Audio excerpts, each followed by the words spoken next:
ಹುಡುಗಿ ವಿಚಾರಕ್ಕೆ ಯುವಕನ ಕೊಲೆ.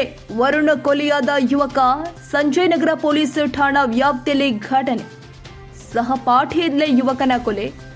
ಘಟನೆ ಸಂಬಂಧ ಸಂಜಯನಗರ ಪೊಲೀಸ್ ಠಾಣೆಯಲ್ಲಿ ಪ್ರಕರಣ ದಾಖಲು. ಒಂದೇ ಹುಡುಗಿಯನ್ನ ಇಬ್ಬರು ಯುವಕರು ಲವ್ ಮಾಡ್ತಾ ಇದ್ರು. ಇಬ್ಬರ ನಡುವೆ ಈ ವಿಚಾರಕ್ಕೆ ಗಲಾಟೆ ಕೂಡ ಆಗಿತ್ತು.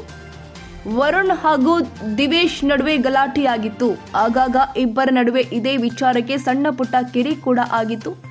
ಇವತ್ತು ಬೆಳಿಗ್ಗೆ ಕೂಡ ಇಬ್ಬರ ನಡುವೆ ಹುಡುಗಿ ವಿಷಯಕ್ಕೆ ಗಲಾಟೆ ಶುರುವಾಗಿದೆ. ಈ ವೇಳೆ ಗಲಾಟೆಯಾಗಿ ವರುಣ್ಗೆ ಚಾಕುವಿನಿಂದ ಇರಿದು ಕೊಲೆ ಮಾಡಿದ್ದಾನೆ ದಿವೇಶ್.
ಕ್ಷಣ ಕ್ಷಣದ ಸುದ್ದಿಗಾಗಿ news 81 Kannada YouTube channel subscribe ಮಾಡಿ. ಹೊಸ ಸುದ್ದಿಗಳ ನೋಟಿಫಿಕೇಶನ್ಗಾಗಿ ಬೆಲ್ ಐಕಾನ್ ಕ್ಲಿಕ್ ಮಾಡಿ.